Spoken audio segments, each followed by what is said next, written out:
Здравствуйте, дорогие рукодельницы! Сегодня опять буду шить коврик. Я уже сделала основу прямоугольную. Просто сшила два прямоугольника между собой, лицом к лицу, вывернула через оставленное отверстие вот здесь вот и зашила. Все разгладила. У меня получилась основа. И я подготовила, я хочу опять с трикотажа.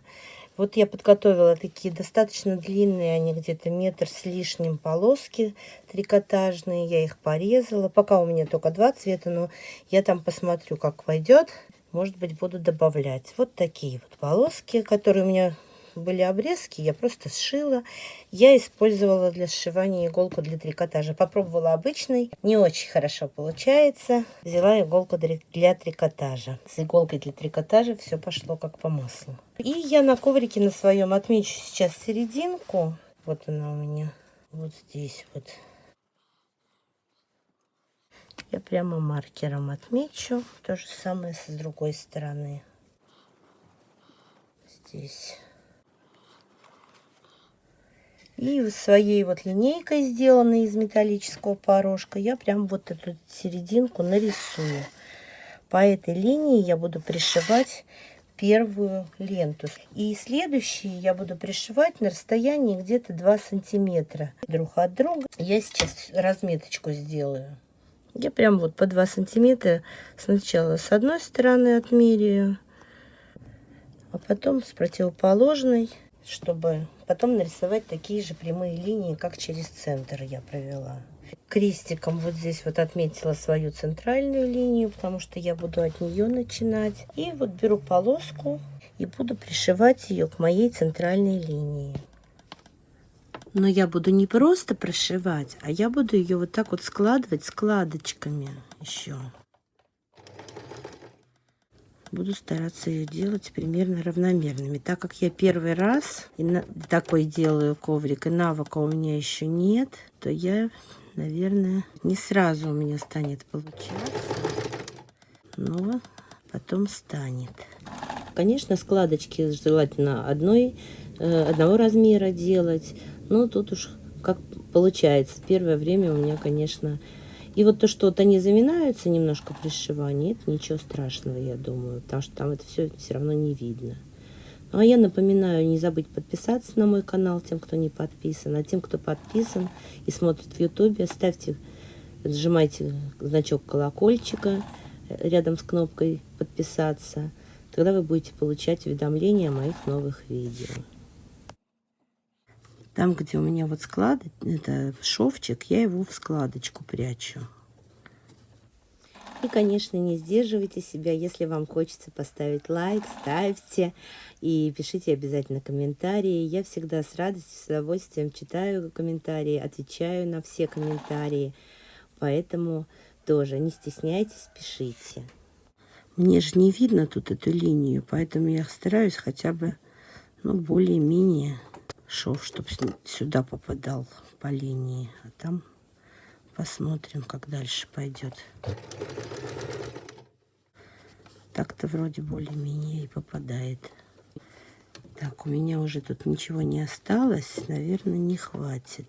Мне надо пришивать новую полоску сюда. Я надставила свою ленту и продолжаю.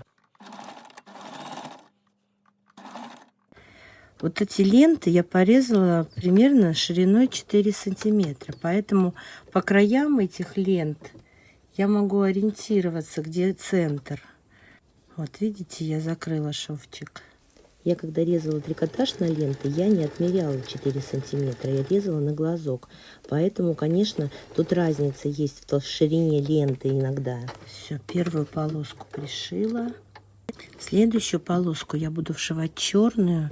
И я подумала, что надо оставлять краешек вот здесь вот побольше, подлиннее. Вот видите, насколько, потому что он все равно заворачивается. Лишнее я всегда могу потом срезать. Я вложила уже черные нитки и буду сейчас пришивать черную полоску. Задеваю постоянно планшет, потому что неудобно очень с ним. Так, а у меня закручивается в эту сторону, вовнутрь. Будет ли это иметь значение? Ну, попробуем так, если что. Попытка не пытка. Складочки Я на глазок делаю.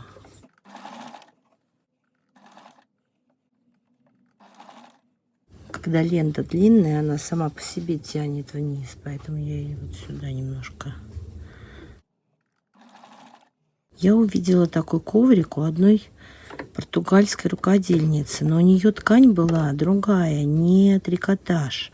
А какая, я понять не могу. Она тоже не сыпучая, но при этом такая легкая и какая-то такая скользящая. Она прямо вот так вот подставляла очень быстро иголку под лапку свои складочки.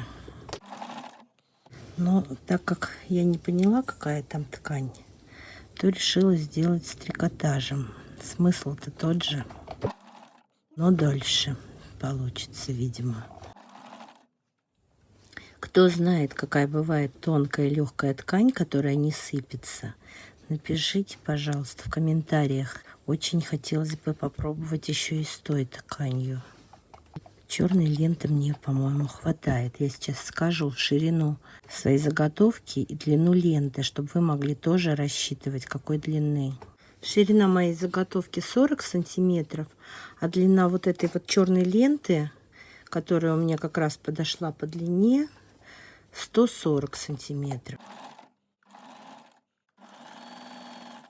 Смотрите, уже начинает вырисовываться, что должно получиться. Вот в серединке одна розовая полоска, потом 3 черных с каждой стороны, и потом пока вот по 2 розовых. Я нашила, и сейчас опять буду черные пришивать. Вообще прикольный такой какой-то. Он такой мягенький, нежный получается, прямо очень приятный на ощупь. Ну, продолжу, потом покажу результат. Я дошила коврик. Посмотрите, какой получился. Он такой мягкий, просто невозможно. Даже жалко его под ноги. Хочется, может быть, такую наволочку декоративную на подушечку сделать. Но у меня по размерам он 40 на 50, поэтому будет коврик все-таки. А вы, если хотите, прям вот можно декоративные в форме сердечка вырезать, наволочки сделать. Прямо прикольно получается. Особенно если красным сделать трикотажем. Я хочу сказать, дошить-то я дошила, но доделать коврик не доделала. Надо еще вот края выровнять. Прямо вот так вот срезаю по своей заготовке по ширине, чтобы были они поровнее. Вот. И то же самое с другой стороны.